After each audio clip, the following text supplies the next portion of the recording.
परिचय। इस समय गर्मियों की छुट्टियां हैं। दोस्त कैरम खेलने के लिए मोहित के घर इकट्ठे हुए हैं। खेल के दौरान बिजली चली गई। खेल पूरा करने के लिए मोहित जाकर जलती हुई मोमबत्ती ले आया। सभी ने जलती हुई मोमबत्ती देखी थी, लेकिन आज नाचती हुई ज्वाला काफी रोचकता से देख रहे थे। चर्चा करने के लिए ज्वाला एक रोचक विषय है। इस पाठ में हम ज्वाला और ईंधनों के बारे में चर्चा करेंगे। उद्देश्य। इस पाठ के अंत में आप निम्न करने में सक्षम हो जाएंगे। ज्वाला की संरचना की व्याख्या करना, ईंधन और ईंधन क्षमता को परिभाषित करना, ईंधन जलने के हानिकारक प्रभावों की व्याख्या करना। ज्वाला। जब हम लैंप की ज्वाला को देखते हैं, इसका रंग पीला होता है, लेकिन किचन स्टोव की ज्वाला नीली होती है। यह जानना रोचक है कि ज्वाला का रंग ऑक्सीजन की आपूर्ति पर निर्भर करता है। यदि ऑक्सीजन की आपूर्ति कम है, तो अपूर्ण दहन के कारण ज्वाला का रंग पीला दिखाई देगा, और यदि यह अधिक है, तो पूर्ण दहन के कारण ज्वाला का रंग नीला दिखाई देगा। क्या आप जानते हैं कि यह ज्वाला कैसे प्राप्त होती है? जब हम माचिस की तीली से मोमबत्ती जलाते हैं, तो जलती हुई माचिस की तीली की गर्मी मोम को पिघलाती है और वाष्पीकृत करती है, जो बाती के माध्यम से निकलती हुई ज्वाला का निर्माण करती है। इसी प्रकार जब लैंप जलाया जाता है, तो केरोसिन तेल बाती के माध्यम से निकलता है और ज्वाला का निर्माण करता है।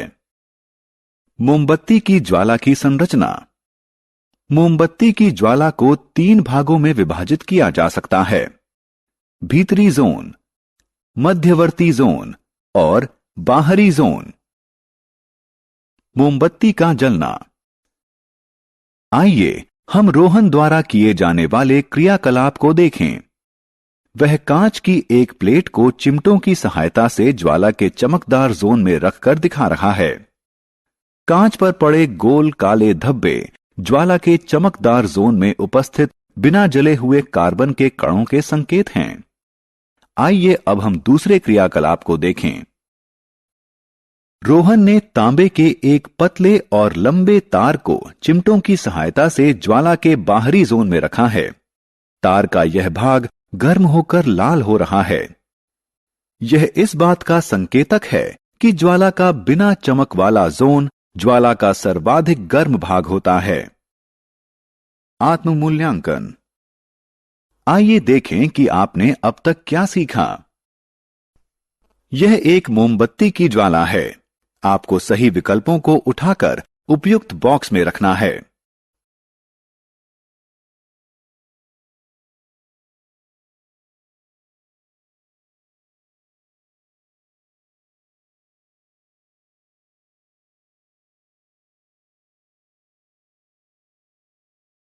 ईंधन और ईंधन क्षमता। ईंधन ऊर्जा का महत्वपूर्ण स्रोत है। हम कार चलाने के लिए पेट्रोल या डीजल, भोजन पकाने के लिए एलपीजी, हवाई जहाज उड़ाने के लिए क्रूड ऑयल, उष्णता प्रदान करने के लिए लकड़ी का इस्तेमाल करते हैं। ये सभी ईंधन हैं। सभी ईंधन निर्बाध रूप से नहीं जलते हैं। ईंधन क्षमता इसके ऊष्मीय मान द्वारा निर्धारित होती है।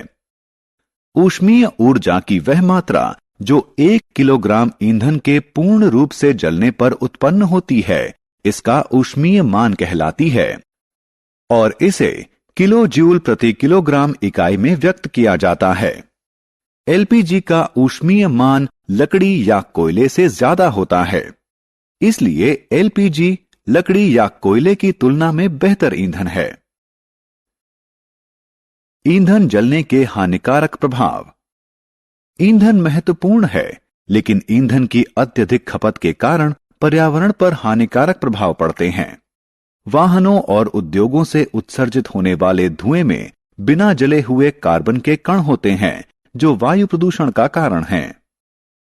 यह सलाह दी जाती है कि जिस कमरे में कोयला जल रहा हो वह कमरा बंद करके कभी ना सोएं, क्योंकि कम ऑक्सीजन के कारण कोयला पूर्ण रूप से नहीं जलेगा। इसके परिणाम स्वरूप जहरीली कार्बन मोनोऑक्साइड गैस अवमुक्त होगी, जिसके कारण उस कमरे में सोते हुए व्यक्ति की मृत्यु हो सकती है। ग्लोबल वार्मिंग और अम्ल वर्षा। हमें ग्लोबल वार्मिंग के प्रति जागरूक होना चाहिए। इसका प्रमुख कारण कार्बन डाइऑक्साइड है। कार्बन डाइऑक्साइड की बढ़ी हुई सांद्रता का कारण ईंधन की अत्यधिक खपत है। ग्लोबल वार्मिंग के कारण पृथ्वी के तापमान में वृद्धि होती है। इसके परिणाम स्वरूप ध्रुवीय ग्लेशियर पिघलकर समुद्र के जल स्तर में वृद्धि करेंगे।